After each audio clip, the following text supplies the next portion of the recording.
Makanya setiap ilmu, makanya saya tadi rembukan sama Pak Arifin, semuanya harus atas nama ilmu. Ibadah itu nomor 2, akhlak nomor 2, semuanya nomor 1 itu ilmu. Sekali ilmu ini hilang, maka semuanya hilang. Jadi andai kan ada rapat malaikat, matinya karena apa coba? Karena peso apa karena kecelakaan? Karena peso. Karena kalau nggak tanpa peso nunggu 1 menit, gara-gara disembelih langsung terjadi sekarang. Nah, karena hukum halal ini yang menarik dan menguntungkan. Di bab ini orang jadi Malikiyah semua. Mana maksud saya? Jadi kita ini sebetulnya Syafi'i pecundang gitu. Syafi'i partai politik. Jadi kalau sedang tidak menguntungkan ya tidak. Coba kalau kita terlalu stakung be anak pertama naik motor jasanya orang nggak sholat ya, pertama roh TV jasanya orang nggak sholat. Coba terikatnya anak ini sama kita apa sama orang itu? Sama orang itu. Bayangkan kalau umur ABG, kalau umur sak pari pun Pak Wafa ini nafsu astagfirullah kan. Gue cok tua nome ya orang. Saya itu banyak kenal menteri, kenal pejabat, tapi saya tidak pernah melihat itu sebagai pejabat. Melihatnya itu orang yang ingin belajar agama. Karena sekali salah melihat, yang hidup itu tamaknya Pak Arifin.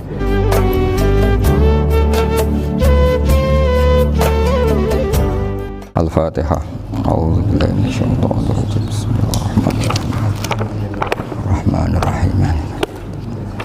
Na'budu wa nasta'inu ihdinas siratal mustaqim siratal ladzina an'amta 'alaihim ghairil maghdubi 'alaihim waladdallin. Ini ada beberapa kitab yang saya hadiahkan ke, ini istilahnya PSG apa BG apa sama aja? Ya sama aja lah ini PSG, BG anaknya. Loh yang orang tuanya PSG-nya? Oh. Jadi begini ya, tadi saya rembukan sama Pak Arifin musyawarah bahwa memang yang harus hidup itu ilmu. Ad-dunya mal'unah, mal'unun ma fiha illa aliman au muta'alliman wa mawalahu. Ada yang illa zikrawah wa mawalahu au aliman au muta'alliman. Jadi dunia ini semuanya terlaknat. Semuanya terlaknat, seluruh isinya dunia ini terlaknat kecuali orang yang alim, kecuali orang yang belajar atau yang dekat-dekat situ. Nah, kenapa terlaknat? Itu ibarat kita orang Indonesia nggak tahu kalau Pak Jokowi itu presiden, itu kan ngawur sekali. Masa orang Indonesia nggak tahu kalau Pak Jokowi presiden? Kita hidup di PSG nggak tahu kalau pendirinya misalnya Pak Kures Habib Ali, nggak tahu kalau ustadznya Pak Arifin, Pak Wafa, itu kan ngawur sekali. Nah, andai kan tidak ada pelajaran, maka kita nggak tahu kalau Tuhan kita Allah itu kan ngawur sekali, nempat di buminya, makan rezekinya, kita menikmati fasilitasnya, tapi nggak tahu yang punya. Nah, sehingga di sini kadang orang-orang humanis protes, masa orang-orang kafir yang amal nggak diterima Allah, agama ini kok kayak sadis. Sebetulnya bukan gitu cara pandang. Bagaimana diterima sementara mengamalkan harta yang tidak miliknya? Itu kan ibarat saya punya uang 1 miliar, terus disedekahkan Pak Wafa ke Pak Arifin, terus dia bilang ini dari saya, tolong diterima. Terus Pak Arifin bilang makasih, dunia ini mbahmu, tak kan gitu kira-kira. Ya jadi itu logika kenapa ngamalnya orang kafir gak diterima, karena nggak ngaku yang punya. Ya. Jadi ibarat saya nempat di sini nginep terus terima kasihnya sama Muntaha, nggak sama Habib Ali. Memangnya dia yang bikin itu. Jadi orang nggak kenal Tuhannya itu buruk sekali. Mal'un. Bisa kenal Tuhannya dimulai dari mana? Illa aliman au muta'aliman, yaitu harus proses belajar mengajar. Mau tidak mau. Makanya setiap ilmu, makanya saya tadi rembukan sama Pak Arifin, semuanya harus atas nama ilmu. Ibadah itu nomor 2, akhlak nomor 2, semuanya nomor 1 itu ilmu. Sekali ilmu ini hilang, maka semuanya hilang. Makanya di Quran dimulai Iqra' bismi rabbikal ladzi khalaq. Termasuk sifat Allah Ta'ala yang awal-awal dikenalkan apa? Iqra' wa rabbukal. Ketika Allah mensifati dirinya akram, alladzi allama. Orang terbaik, paling akram, paling karim, paling dermawan adalah zat sing allama, mengajarkan.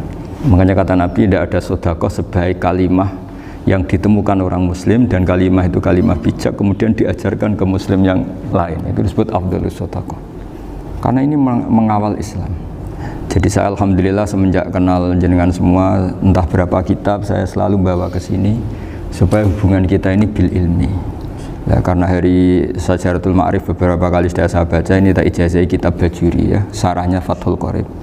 Ini dikarang oleh Rektor Al-Azhar di eranya, termasuk Syekhul Azhar, Imam Bajuri, Imam Bajuri.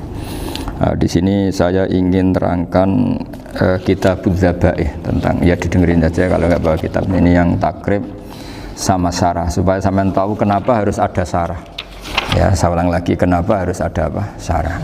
Syarah itu penjelas. Karena kelemahnya matan apapun sempurnanya, saya ulang lagi, kelemahnya matan apapun sempurnanya itu pasti ya nggak sempurna, namanya manusia. Dan tidak sempurna ini menjadikan kadang salah paham, sehingga mau tidak mau harus ada apa? Syarah. Misalnya begini ya, di matan misalnya diterangkan zaman matan, penyembelian itu harus pakai bismillah. Kalimat harus ini harus dengan arti taruhan sah tidak sah, apa harus sebagai etika, apa harus sebagai supaya kebiasaan baik ini bertahan. Saya ulang lagi ya, misalnya Pak Arifin dawuh teng jenengan cung nak nyembelih pitik kudu maca bismillah. Kalau kamu memotong hewan harus baca bismillah. Kata harus itu apa artinya syarat sah, sehingga kalau tidak baca tidak sah. Apa keharusan dalam makna etikanya harus baca bismillah. Jadi urusannya hanya apa? Etika atau afdoliyah. Atau kita tidak ingin kultur baca bismillah itu hilang, sehingga barang tidak wajib pun kita wajibkan supaya kultur baca bismillah itu tidak hilang. Nah, Imam Syafi'i itu milih yang tidak wajib, itu hanya urusan etika. Sehingga dhabihatul muslim meskipun nggak baca bismillah, baik secara sengaja maupun lupa tetap halal ya, tetap sah, tetap halal. Tapi beberapa ulama mengatakan baca bismillah itu wajib dan menjadi syarat sah. Ya kira-kira karena pamit tadi, yang beri nyawa itu Allah, kok apa yang menghilangkan nggak pamit, sudah menghilangkan nyawanya ayam dimakan lagi. Wah itu selingkuhannya kan mesti marah itu. Selingkuhannya, pacarnya, anaknya, cucunya itu kan marah itu. Tapi kalau pamit yang punya kan, coba kalau ayam cantik yang pas kamu sembelih itu lanangannya kan mangkel itu. Kalau kebetulan sudah tua kan, sekarep-karepmu kan gitu. Jadi apa? Itu yang tahu Sarah. Saya ulang lagi, yang tahu Sarah. Karena ini sudah jelimet, sudah jelimet. Sehingga nggak ada kitab matan yang induk kecuali disarain. Dulu ada kitab namanya Takrib, karangannya Abi Suja. Terus disarai kecil sekali oleh Fathul Qorib, ya, oleh Ibnul Qasim Al-Huzi itu. Terus disarai lagi oleh Bajuri. Jadi sebenarnya Bajuri itu sudah sarhun ala sarhin warifin, ya, sudah sarhun ala sarhin, bukan sarhun ala matnin tapi sarhun ala sarhin. Nah, kenapa memang kita butuh itu? Saya ulang lagi, kita butuh itu. Nah, kenapa butuh? Ya karena mau tidak mau.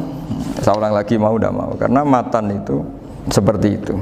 Misalnya matan cerita, yang dikatakan menyembelih itu apa? Ya nyembelih itu ya nyembelih itu memotong hewan. Terus motongnya dari mana? Kalau kamu motong hewan dari mana coba? Dari belakang atau dari depan? Dari mana? Depan misalnya. Pertanyaannya, ketika dari depan itu paling penting terpotong al-khulqum wal mari misalnya. Yang satu majrur to'am, yang satu majrur ruh, kayak gitu, majrur nafas. Tapi andekan dari belakang gimana? Tapi tetap terpotong. Mulai ribet kan? Kalau kubu sebelah kan enak, pokoknya nggak sunnah Rasul seperti itu, nggak mau debat. Tapi kita tidak, cara berpikir tidak gitu. Ini kan status hukumnya halal apa haram ketika ada orang motong hewan dari belakang. Terus kita berdebat kan, mesti berdebat itu mau dibilang haram, nyatanya memenuhi syarat apa tadi, pemotongan. Hulkumnya kena, amarinya kena. Mau dibilang halal, jangan-jangan pitiknya sudah pingsan, sudah mati karena dogrok-dogrok dari belakang. Nah, itu terus ulama debat. Nah, kan mungkin juga, ya kan, pitiknya sudah setengah kena corona, pingsan terus, ya kan, sudah pingsan terus digorok. Nah seperti ini mau tidak mau kita harus detail. Detail artinya yang dikatakan menyembelih itu apa? Ya nanti tak bacakan takbir di Bajuri ya, sekaligus ijazah untuk jenengan semua. Saya tadi alhamdulillah ketemu Pak Arifin lama, ngendikan panjang lebar tentang pentingnya ilmu. Yang dikatakan nyembelih adalah mematikan hewan yang hidup dengan kaifiyah syariah. Saya ulang lagi ya, mematikan hewan yang hidup dengan kaifiyah syariah. Nah kalimat hidup ini mulai masalah. Hidup yang apa? Misalnya ada hewan, saya sering kalau ngaji cerita, ada ayam jago ketandang mobil, ketabrak mobil, kejet-kejet, nggak kamu sembelih pun 1 menit lagi pasti meninggal. Ini kan hanya koordinasi prosedur saja. Karena prosedur ayam mati harus kejet-kejet, nggak boleh nggak langsung peletes mati, nggak boleh. Nah pertanyaannya, ketika kejet-kejet ini kamu sembelih, itu halal apa enggak? Wong andaikan tidak disembelih juga sudah mati. Artinya penyembelihan ini kan tidak memberi kontribusi pematian, tapi enggak ngefek. Makanya terus ada perdebatan.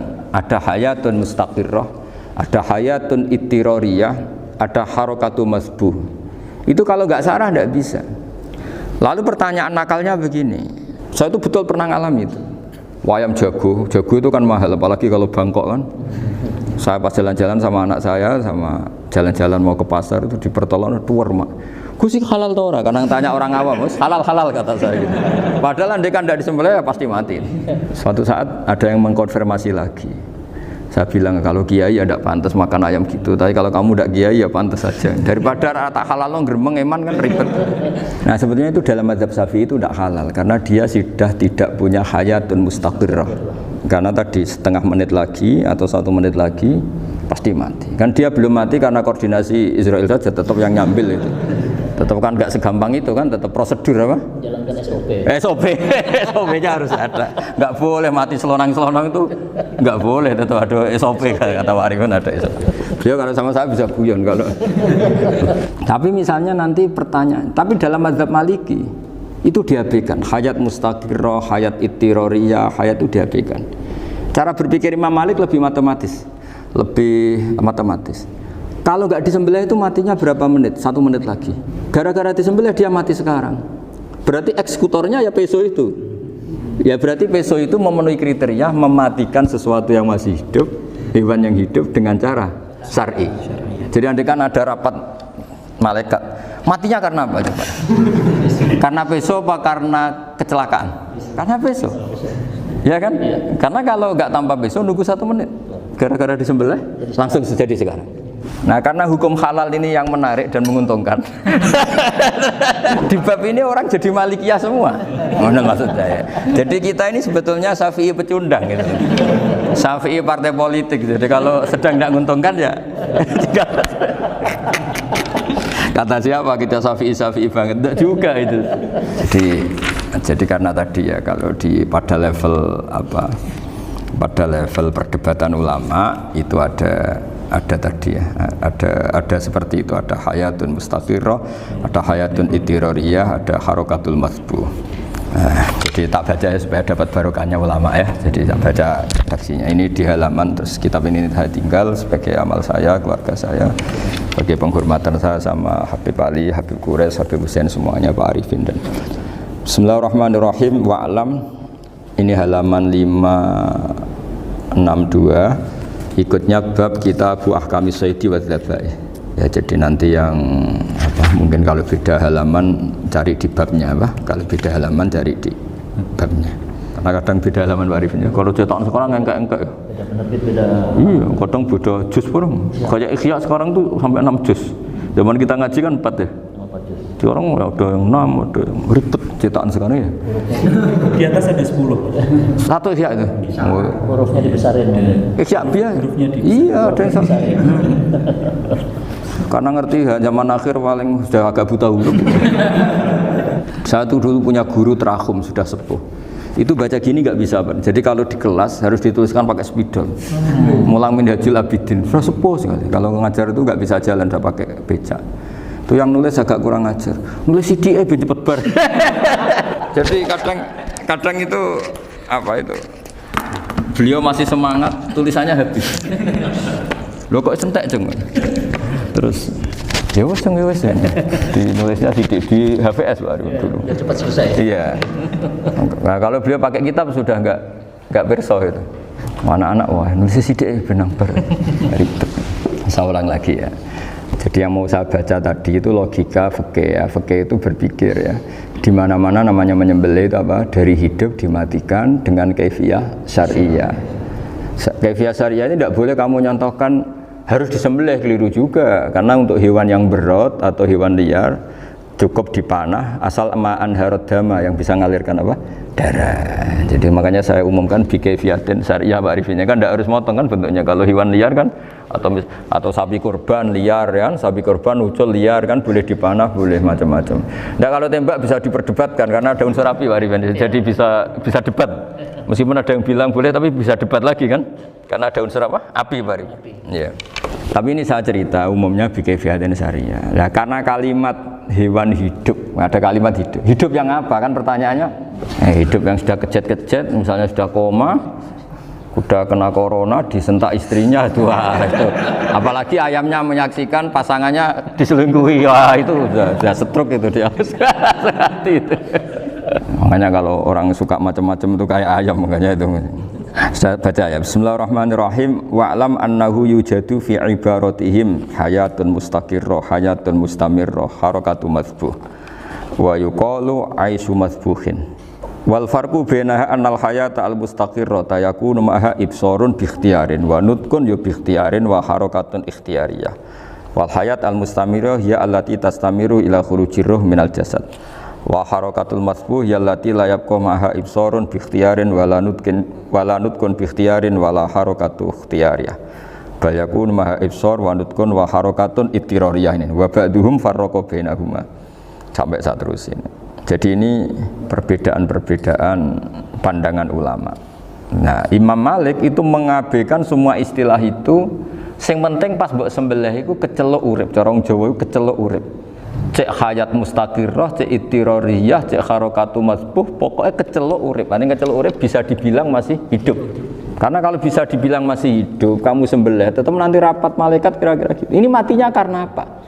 Karena kecelakaan. Oh, kalau kecelakaan 1 menit lagi matinya dong. Tapi kan matinya sekarang ya karena disembelih. Nah, tadi saya bilang sebenarnya mazhab Syafi'i itu tidak seperti itu. Karena Imam Malik menghalalkan, biasanya penggemarnya lebih banyak di bab bangsa halal itu kan penggemarnya masih banyak. Tapi ya sudahlah, itu masih ahli sunnah karena salah satu dari mazhab 4. Tapi logikanya juga masuk. Jadi kita bukan sekedar taklid ke Imam Malik, tapi kalau kita ikhtiyat ikut Imam Syafi'i ya monggo, karena mungkin secara medis karena mengalami seperti itu mungkin tingkat kesehatannya apanya sudah. Ya sudah lah, yang penting makanya terus orang Jawa pinter, nak PTE jago ya halal, nak cilik enggak lah. Itu kan ibarat perdebatan antara kepiting sama yuyu.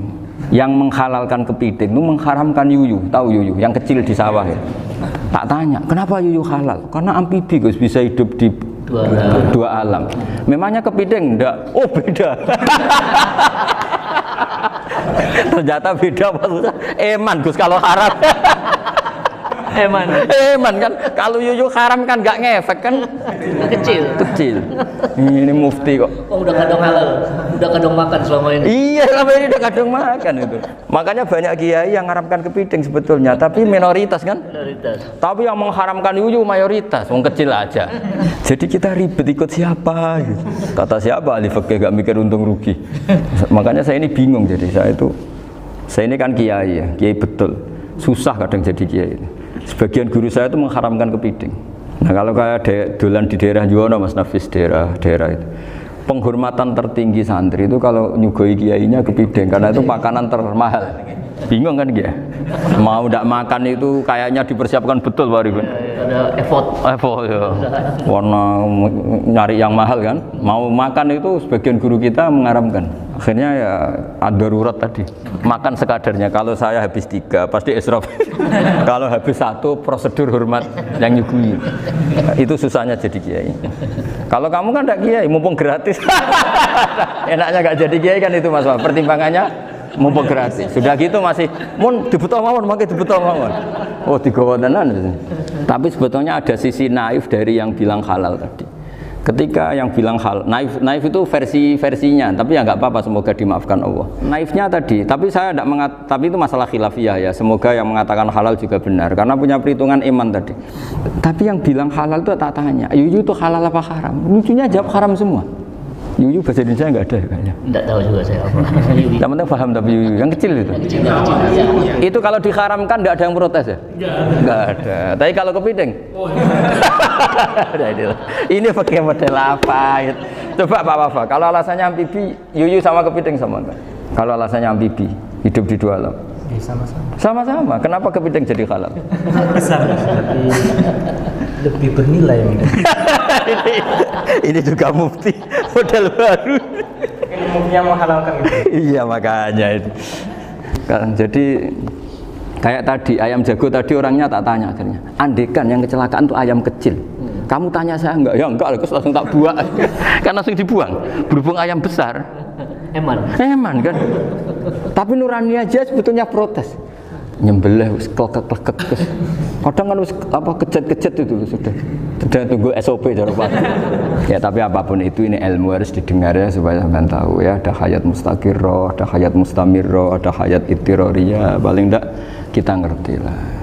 Karena nanti di bab B ya nyun sewu di bab apa B itu ya nanti enggak sahnya karena apa? Tidak mutamawal. Misalnya saya punya utang sama Pak Arifin ayam jago, tak bayar dengan jago yang mengalami kehidupan sudah seperti itu kan tidak sah. Meskipun itu hidup tapi sudah tidak hayat yang mustamirrah, tidak normal. Jadi ilmu itu apapun tidak cocok kita karena beda mazhab misalnya, tetap sebagai apa? Ilmu. Jadi jangan pernah anti ilmu meskipun kita tidak cocok. Dulu saya itu heran sama Abu Hanifah karena membolehkan merujuk wakaf. Wakaf itu kan nggak boleh ditarik kembali dalam mazhab Syafi'i dan hampir semua ulama bilang gitu. Tapi kalau kata Abu Hanifah, jika nazir yang nerima itu tidak sesuai rencana kita, keinginan kita, itu boleh narik kembali. Fa innal waqfa atiyatun makhdah, kata beliau. Wakaf itu ya pemberian normal saja. Suatu saat ada peristiwa gini Pak Arifin ya, ada orang kaya raya mewakafkan tanah. Itu senilai kalau nggak salah itu 60 miliar. Singkat cerita beliau bermain apa gitu, bisnis apa itu bangkrut. Kemudian itu belum disertifikatkan wakaf. Kemudian nggak ada yang disawang coro Jawa, nggak ada yang dilihat, terus mau dibeli sama nyuwun sewu sampai yang mau beli yang mampu itu non muslim. Singkat cerita ada orang kaya muslim yang mau beli itu tapi ada problem karena itu wakaf. Tapi kalau nggak dibeli itu malah dibeli non muslim. Tanya saya, akhirnya saya jawab nggak apa-apa dibeli saja, ngikuti mazhab Abu Hanifah. Karena kalau mazhab Syafi'i itu nggak sah semua pembeliannya. Tapi apa artinya mazhab kalau kita berpikir nggak sah tapi yang jual melakukan? Nah itu yang nggak dipikirkan oleh orang-orang fikih yang di Menara Gading. Apa gunanya kita bilang nggak sah, tapi yang punya tanah tadi tetap menjual karena tidak mengindahkan hukum itu. Mau apa coba? Makanya saya bilang bagi tentang Gus itu nggak ada kaulnya dalam mazhab Syafi'i. Saya bilang kamu mengharamkan itu sudah tidak ada gunanya karena itu tetap dilakukan. Jadi kita pertimbangannya ndak itu, daripada dikuasai situ mendingan kita. Betul. Nah itu sisi-sisi fikih. Makanya ini kita ngaji fikih tidak segampang itu memberi fatwa karena pertimbangannya banyak Pak. Tidak hitam putih. Tidak hitam putih gitu maksud saya, ini cerita. Jadi nanti kamu ngerti. Jadi mau apa coba? Itu kan ibarat gini. Hukumnya kita ngajar perempuan itu masalah sebetulnya secara karena itu ajnabiyah. Tapi fikih mentoleransi li ajli ta'lim karena untuk belajar enggak apa-apa. Kalau sudah jadi fakta itu ribet. Dia maunya belajar sama kamu dan sekali kamu tidak mau belajar ke yang lain yang potensi menyesatkan. Jadi fikihnya bukan masalah nazar lagi, sudah penyelamatan. Ribet kan kalau sudah begitu. Saya punya kenangan yang menurut saya itu harus jadi trauma. Siapapun harus jadi trauma. Ini cerita sedikit. Ini masih ngaji fikih, pertimbangan. Ada orang itu sangat khusyuk Pak Arifin. Sangat khusyuknya di rumahnya Pak Wafa itu nggak ada TV, nggak ada motor, nggak ada apa saja. Ketika anaknya berkembang agak dewasa, itu pertama naik motor, itu ya utang jasa sama kawan-kawannya. Pertama dia ngelihat nikmati TV ya dari kawan-kawannya. Corong Jawa, mbek tanggane lah. Padahal orang tuanya ini protektif justru karena banyak tanggane sing ndak pati Islami lah. Ya mereka orang Islam tapi ya nggak sholat, nggak apa. Singkat cerita orang tuanya ini datang ke rumah saya nangis Pak Arifin. Nangis Gus, sekarang saya ikrar bahwa mazhab Abah jenengan Kiai Nur Salim, bapak saya itu mazhab jenengan itu lebih hebat timbang mazhab kula. Nangis dia. Dulu saya itu agak menyalahkan Kiai Nur Salim jenengan karena longgar di rumah ada TV, ada motor. Terus dia cerita. Nah karena anaknya ini pertama bisa naik motor, untuk anak ABG ini kan jasa yang luar biasa. Karena dia butuh sekali bisa naik motor, dipinjemin. Akhirnya walhasil anaknya ini nyuwun sewu merantau ke Jakarta kemana? Akhirnya lam yusolli wa lam yasum. Padahal anaknya ya kiai kampung. Terus tak ceritain. Terus akhirnya dia tanya, kenapa sih Gus jenengan sama Abah kok longgar gitu sama anak? Terus tak ceritani gini Pak Arifin. Menurut ilmu al-insan abdul ihsan, manusia itu budaknya kebaikan. Karena utang jasanya sama anak ini, ya dia akan ainut anak ini. Sementara kenangannya mbek jenengan mbok amui. Tidak boleh. Dia baru ngakui ya Gus saya itu nyuwun sewu hanya khusyuk tapi kurang ilmu. Tadi dia hanya berdasar khusyuk. Bocah kok main delok TV kan pikirannya hanya gitu. Ini cerita ilmu, saya bukan menjustifikasi manapun. Ini kan cerita ilmu Pak Arifin ya. Jadi semuanya itu ada hitung-hitungannya. Coba kalau kita terlalu stakung be anak pertama naik motor jasanya orang nggak sholat ya, pertama roh TV jasanya orang nggak sholat. Coba terikatnya anak ini sama kita apa sama orang itu? Sama orang itu. Bayangkan kalau umur ABG, kalau umur sak pari pun Pak Wafa ini nafsu astagfirullah kan. Gue cok tua nome ora. Gaya tok, bareng tua udah khusus gue gaya tok. Aslinya nome bodoh. Ya saya sama semua. Cuma saya akan lebih jujur dari biasa. Jadi orang itu harus ngitung gitu. Itu kenapa Mbah Mun tuh kiai alim alama. Setahu saya dalamnya ada TV. Putra-putra ini lihat TV. Meskipun kita tidak mungkiri negatifnya TV, kita nggak mungkiri Pak Arifin ya. Tapi tadi ketika anak-anak ABG itu pertama lihat TV jasanya Tonggoni. Kalau kebetulan tanggane wong soleh nggak masalah ya. Kalau enggak, itu nangis ke rumah saya itu. Ya. Nyesel deh. Tapi saya bilang gini, ini jenengan tiang soleh, mesti anak jenengan suatu saat kembali. Coba pola jenengan harus rubah. Ini hebatnya Nabi. Ketika Sayyidah Aisyah masih kecil, minta diperlihatkan Li'bul Habasyah. Itu ya diturutin kan masyhur itu. Kayak apa Nabi? Karena kalau nggak diturutin, pasti Sayyidah Aisyah akan ngidolakan mainan yang lain yang di luaran sana malah. Itu karena Nabi punya kearifan tadi. Jadi ini kan ilmu, lagi-lagi ilmu. Jadi yang semua itu harus dibaca dengan ilmu. Makanya kata Nabi, ad-dunya mal'unatun mal'unun fiha illa dzikrawah wa ma'alalahu aw aliman aw muta'alliman. Karena dunia ini hanya bisa dibaca dengan ilmu. Yang diridai Allah maksud saya hanya bisa. Lalu saya itu banyak kenal menteri, kenal pejabat. Tapi saya tidak pernah melihat itu sebagai pejabat. Melihatnya itu orang yang ingin belajar agama. Karena sekali salah melihat, yang hidup itu tamaknya Pak Arif. Yang hidup kan tamaknya. Saya kenal orang kaya kok melihat kaya, yang hidup itu tamaknya, ingin dapat ini, dapat. Tapi kalau melihat itu sebagai hamba Allah yang ingin belajar, insya Allah kita selamat dari tamak. Meskipun kita ya manusia tidak sempurna. Setidaknya ketika dia lomo atau tidak lomo, nyalami template apa tidak ngefek, karena kita melihat ini mau belajar. Tapi kalau kamu didorong tamak, katanya orang kaya ternyata nggak tahu haknya kiai, ribet kan? Ribet. Ya kalau kamu punya santri cantik ya lihat itu sebagai santri kamu. Jangan melihat ini mau nggak sama saya, kalau enggak ya wah ya ribet kalau gitu. Ini anak-anak muda harus dilatih ikhlas, bahaya ini santri-santri sampean kalau nggak dilatih ikhlas ini bahaya. Karena ini belum punya penggemar pejabat, paling ya anak-anak yang ya tadi ABG. Jadi lah Sarah kembali lagi Sarah itu membicarakan itu detail. Jadi ya makanya kenapa orang mati yang lahir langsung meninggal itu nggak wajib disolati. Alasannya di fikih ya lucu, karena dikatakan sholat mayit di mana-mana mayit itu sabakohu hayatun. Di mana-mana namanya mati itu terdahului oleh hidup. Nah ini nggak pernah hidup langsung mati. Jadi fikih itu ya kadang lucu. Ya gitu aja alasannya. Kamu nyolati apa? Mayit. Kenapa kok mayit? Jadi mayit itu namanya mayit. Orang mati. Orang mati. Orang mati artinya pernah hidup. Nah itu Sarah. Jadi ketika matan hanya cerita wasiktu alladzi lam yastahila, enggak pernah nangis, kayak lam yusalla alaih. Sarah bilang mergo ora tahu urip. Kalau enggak pernah hidup berarti enggak bisa dikatakan mati. Kayak sampean miskin itu kan enggak bisa dikatakan bangkrut. ya miskin aja gitu loh. Kan gitu ya. Karena enggak pernah kaya. Kayak Mas Nafis enggak bisa dikatakan, "Oh itu Qur'annya lupa gimana? Enggak pernah hafal." Jadi yang dikatakan lupa itu pernah hafal. Enggak lupa enggak apa, Gus Qur'annya lupa. Gaya enggak pernah hafal kok bilang apa? Lupa gitu. Enggak boleh Pak Wafa bilang, "Saya ini bangkrut apa? Enggak pernah kaya kok bangkrut." Jadi semua itu ada aturannya itu.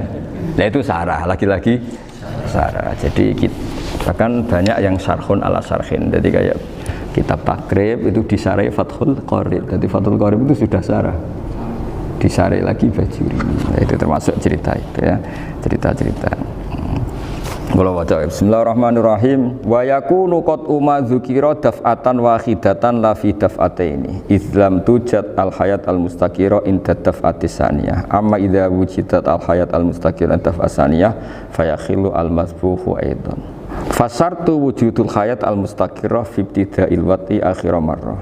Wa makharu dzalika inda tulil fasli wa illa fala rafa'a sikina wa ada fawran aw alqaha liqaniya kalatan wa akhadha ghayraha fawran aw saqatat minhu wa akhadha ghayraha halan aw qallaba wa qata'a biyama bagi hal al masbuh. Jadi ini masalah Sarah. Sarah itu sudah detail. Misalnya gini, kamu motong ayam harus sekaligus sret jadi. Jangan sampai nyuwun sewu 2 kali. Jangan-jangan misalnya gini, ayam tak potong, pas ke kiri separuh, ya ke kiri separuh apa hulkumnya. Pak Arifin datang, Assalamualaikum Gus Pak, waalaikumsalam, terus santai jagungan dulu. Jagungan sampai besoknya itu nggak meneruskan. Bareng-bareng malah salam, ingat lagi loh ayam saya ini. Ketika saya meneruskan ini, potensi ayam ini sudah mati atau sudah hidup yang ini masih mazhab Syafi'i loh ya. Atau sudah hidup yang sudah tidak normal. Artinya apa? Penyembelian kedua yang mengeksekusi tadi sebenarnya mengeksekusi barang mati. Yang penyembelian pertama tidak bisa dikatakan penyembelian karena tidak sampai mati. Penyembelian kedua berstatus setengah mati. Nah, kalau seperti itu maka haram. Kecuali itu dilakukan secara fauron. Fauron dicontohkan nyembelih ternyata pesunya kedul terus ngambil yang lain, tapi fauron langsung atau terjatuh ngambil langsung. Ya itu boleh karena ditoleransi. Tapi kalau kalam ajnabi kata tadi mohon Pak Arifin, seperti Pak Arifin alhamdulillah sih. Jaminan mau rawuh dari ayamnya asem mana. Ini harus sebar. Ini orang ngawur betul. Jadi, lah itu sarah. Bicara sampai detail itu sarah. Jadi ada sekian kemungkinan. Jadi termasuk yang diandaikan. Hayat mustaqirah itu batasnya yakunu maha ibsorun biikhtiarin wa nutkun biikhtiarin wa harokatun ikhtiyariyah. Hayat mustaqirah itu kalau dia betok-betok itu ya karena karepnya. Maksudnya gini, gamane cara roh pitik wedok engkek yo sik karepe dhewe. Cara dia melihat peso itu karepe ya masih lari. Jadi misalnya ada ayam kita sembelih baru luka sedikit, belum sampai andaikan dibiarin ya mungkin suatu saat sembuh, luka. Terus melihat kamu lari ketakutan karena kamu dianggap gladiator, killer lah. Nah itu berarti punya hayat mustaqirah. Tapi sudah kalau kamu sembelih karek ngeriwit, roh kue serawedi, ya kan? Mau demo ya sudah nggak berkutik, ya dia berarti tidak punya hayat mustaqirah gitu. Ya batasannya itu Joro. Nah, dalam mazhab Syafi'i syarat sahnya penyembelihan harus hewan itu punya hayat mustaqirah. Nah, ini sarah ya, jadi sarah itu lebih jelimet. Nah makanya kenapa tidak boleh nyembelih pakai yang tumpul Mas Nafis? Takutnya ayamnya itu ngalami dohtoh, atau kok ditekek. Jadi misalnya sama nyembelih pakai peso tumpul, ini kini ketekek, takut. Kan dia misalnya ayamnya jantungan, roh peso wis setruk kan, udah gitu ketekek. Nah itu mati dulu pasti itu. Siksa. Jadi pas diongok-ongok ini sudah mati. Jadi nanti kalau di akhirat, sepertinya saya sudah mati loh, ngawur. Apalagi nganggo keris naga sosro, wah itu sudah gereng sakti kan, diginikin tok sudah mati kan. Makanya bahaya nyembelih pakai keris-keris sakti karena sebelum terpotong sudah mati, saking saktinya apa? Keris itu misalnya gitu. Baru nempel. Makanya nanti suatu saat ada pertanyaan ini, boleh enggak nyembelih ayam orang yang rainya itu sangar? Wah itu haram, kena. Oh itu mesti mati dulu. Kumisen tatonan apa? Algojo. Iya kayak algojo. Ayamnya jenis apa? Stroke ya? Jenis penakut. Pas mau disembelih gitu sudah mati. Jadi hati-hati ya nyembelih ayam. Jadi kalau orang kampung Pak Arifin ya, orang kampung mudin kampung. Mungkin kalau orang kota sudah nyuwun sewu enggak peduli. Kalau orang kampung itu apa itu Pak Arifin? Kalau nyembelih jago itu sampai apa itu? Ilatnya dikeluarin dulu. Oh iya. Apa ini? Iya karena takutnya katanya beberapa yang kaget itu kelek apa? Iya ketelan ya. Itu ya ada kearifan gitu, tapi ya terlalu ya menyiksa ayam. Tapi memang potensi katanya Pak Arif. Katanya yang ahli-ahli itu ya. Jadi kalau dia jago ya mau disembelih, saking takutnya itu. Kalau orang Jawa kalau takut kan yang ngelek idu ya. Itu orang Jawa loh ya. Itu kalau orang takut kan kadang apa kayak. Nah ayam itu nak ketakut. Kadang ininya terus apa? Lidahnya masuk. Akhirnya pas disembelih ini nggak kena. Nah, makanya terus banyak mudin yang punya ikhtiar tadi. Pernah lihat Bapak yang ayam jago itu? Ilatnya dikeluarin. Ya, itu ya tidak wajib, cuma tidak bisa kita salahkan. Tapi kata penyembelih yang lain tak tanya eksekutor yang lain, pokoknya rodok dipenek Gus. Iku seraiso. Saya belum pernah nyembelih ayam karena ini kan selain nggak profesi saya juga nggak mentolonan saya. Tapi ini beberapa kefiah yang penting kita tahu ilmunya. Yang paling pokok itu qatul khulqum wal mari Ya kira-kira dalan sing nggo nafas sama nggo makanan tadi. Ya tapi itu tadi caranya semua itu harus apa tadi mengalami atau masih punya hayatun mustaqirah. Nah, takutnya dalam konteks nyembelih yang apa tadi? Saya bilang separuh tadi. Separuh. Itu jamnya normal enggak, itu sudah jam 11 ini? Jam 10. Cepetan juga. Oh, jam mati almarhum itu. Itu enggak halal disembelih itu sudah maitah ya. 10, 13, 10, 14 kan. Iya ya. Nah, ya makanya saya bingung lihat jam.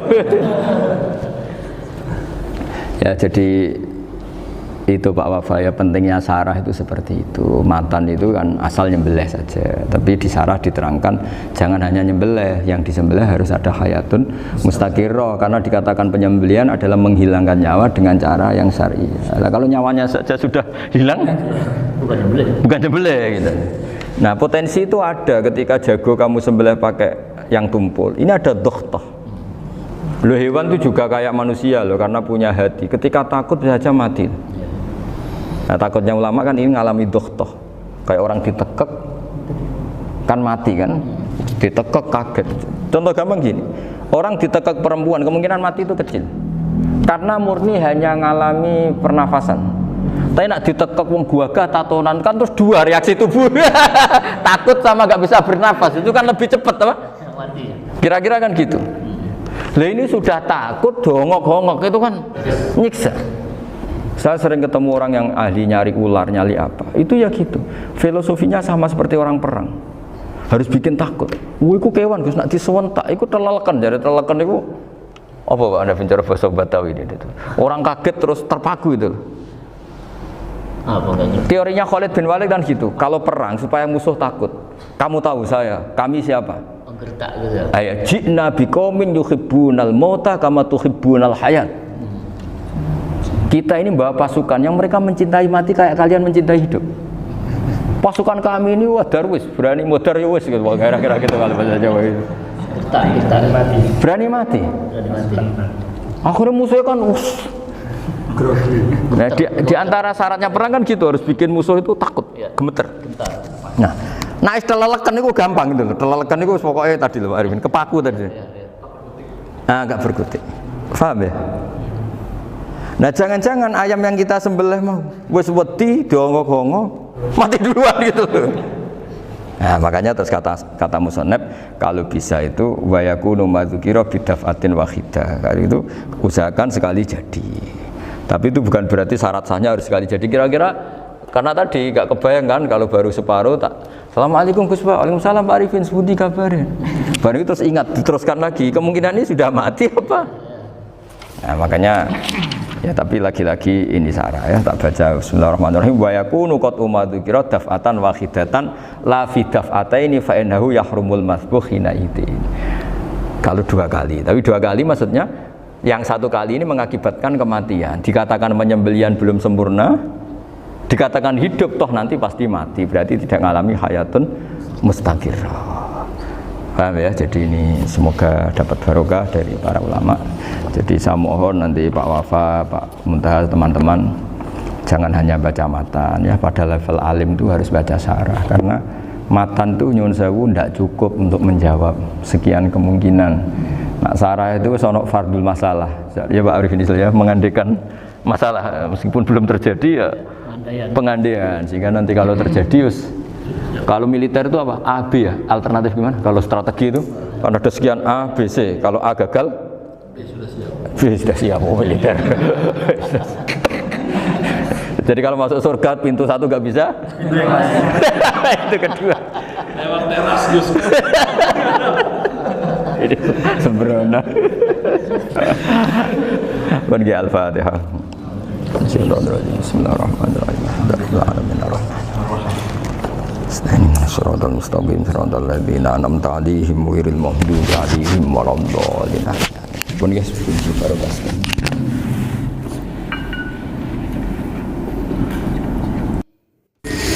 Nah itulah teman-teman, sedulur-sedulur semua, tentang ngaji kita bersama dengan Kiai Haji Baudin Nur Salim tentang definisi ataupun pentingnya ilmu, atau ilmu adalah hal yang utama yang harus kita fokuskan ya, karena tanpa ilmu, hilangnya ilmu akan menghilangkan segala sesuatu juga, termasuk ilmu fikih, ilmu apapun itu, tentang agama, tentang dunia, dan tentang lain sebagainya. Pokoknya landasan semuanya itu adalah, jika bisa maka haruslah dilandasi dengan ilmu. Fokus utama adalah ilmu. Nah, beberapa hal yang nantinya akan kita catatkan, itu catatannya dalam rangkuman kali ini itu akan kita catatkan di kolom deskripsi ya teman-teman. Jadi di situ nanti kita bisa lihat catatan dari rangkuman ngaji bersama dengan Gus Pak kali ini akan kita catatkan di deskripsi, dan semoga nanti kalian bisa, teman-teman bisa baca di situ ya, sekaligus nanti ketika kita ngaji dengan Gus Pak ini kan kita sebenarnya sudah tahu ya, karena sudah dilakukan ataupun sudah disampaikan oleh Gus Pak, namun untuk rangkumannya itu akan kita catatkan di kolom deskripsi. Kemudian beberapa hal yang mungkin nantinya bisa kita catatkan, yakni mengenai ilmu dan beberapa hal ilmu di fikih, terutama fikih yang ada di masyarakat pedesaan, khususnya ketika penyembelihan hewan itu bagaimana hukumnya, menganut imam siapa, kemudian apakah boleh menggunakan keris ya, keris yang sakti mandraguna itu untuk menyembelih ayam misalkan. Karena kan sebelum sampai disembelih saja ayamnya sudah mati karena saking saktinya keris Nogro Sosro ya, Gus Pak tadi gitu. Nah, itu bagaimana hukum-hukumnya, melihat fenomena ataupun hukum fikih yang bisa dilakukan ataupun yang sering terjadi di masyarakat secara umum di desa, itu bagaimana hukumnya, hukum yang dipakai itu ya hukumnya seperti apa, kemudian kita menganut imam siapa dan lain sebagainya. Intinya adalah semuanya itu harus berlandaskan dengan keilmuan ya, apapun itu keilmuan. Ilmu itu lebih tinggi daripada yang lainnya, karena ya ketika kita beradab pun, kita sebenarnya kan ilmu itu lebih rendah daripada adab, atau adab itu lebih diutamakan daripada ilmu. Namun tanpa ilmu kita nggak mungkin jadi orang yang beradab gitu. Jadi intinya Allah juga akan meninggikan derajat orang-orang yang berilmu. Banyak keistimewaan bagi orang-orang yang berilmu. Nah, artinya apa? Bahwa ilmu itu penting ya, karena Allah itu menugaskan, menciptakan manusia itu untuk tinggal di bumi ya juga dibekali dengan ilmu. Semuanya Nabi Adam itu juga dibekali dengan ilmu untuk mengatur dunia ini, untuk mengatur bumi. Dan nabi-nabi juga dibekali dengan ilmu, apalagi Rasulullah SAW, yang mana mukjizatnya dari Rasulullah Muhammad itu adalah fokus ke kecerdasan dan keilmuan, kecerdasan logis yang bayinah, dan itu mengenai tentu saja tentang keilmuan. Segala sesuatu di dunia ini itu untuk mendapatkan kebaikan di dunia maka harus dengan ilmu, untuk mendapatkan kebaikan di akhirat juga harus dengan ilmu, dan untuk mendapatkan kebaikan dari dua-duanya baik dunia dan akhirat juga harus dengan ilmu. Allah akan meninggikan derajat orang-orang yang berilmu. Artinya apa? Ilmu itu sangat penting sekali lagi. Okay? Teman-teman, untuk lebih detailnya akan kita tuliskan di kolom deskripsi. Mungkin itu saja yang bisa kita sampaikan untuk rangkuman ngaji kita bersama dengan Gus Pak kali ini. Semoga bisa diterima, dan mohon maaf jika salah dalam penafsiran atau salah dalam merangkum. Sekali lagi mohon maaf. Monggo bisa dibenarkan baik bareng-bareng ya, bareng-bareng diperbaiki bareng-bareng, dan semoga kita istiqomah untuk selalu mengaji bersama dengan Gus Pak agar keilmuan dari Gus Pak ini menjadi ilmu yang manfaat dunia akhirat dan menerus menjadi kita itu berkah dan berkahi untuk kita semua. Oke, itu saja teman-teman. Terima kasih. Wassalamualaikum warahmatullahi wabarakatuh.